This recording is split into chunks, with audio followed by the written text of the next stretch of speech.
Welcome to our channel. Today we how to authorize recurring ETF purchases with M1 Finance step by step clearly. Open the M1 Finance app or website. Log into your account using your credentials. Navigate to your portfolio dashboard.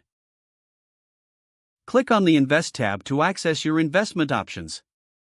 Select the ETF you want to purchase. Click on the Buy button associated with that ETF.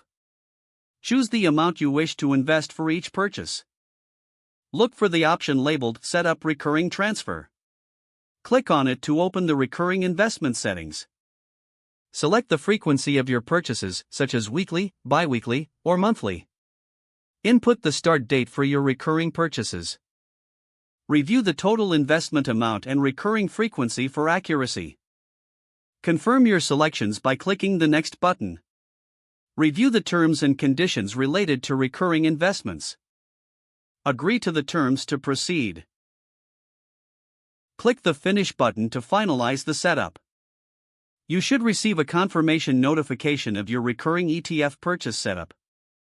Your recurring purchases are now authorized and will take place on the schedule you selected.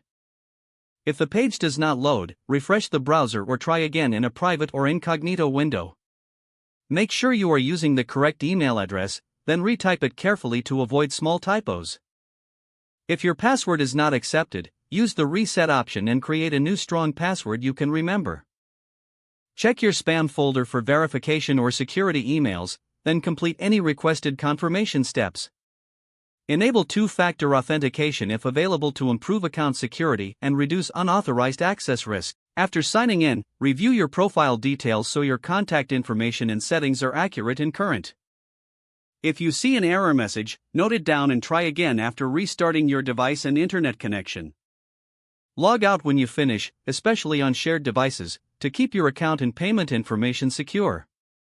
If the page does not load, refresh the browser or try again in a private or incognito window. Make sure you are using the correct email address, then retype it carefully to avoid small typos. If your password is not accepted, use the Reset option and create a new strong password you can remember. Don't forget to like this video and subscribe to our channel for more step-by-step tech guides.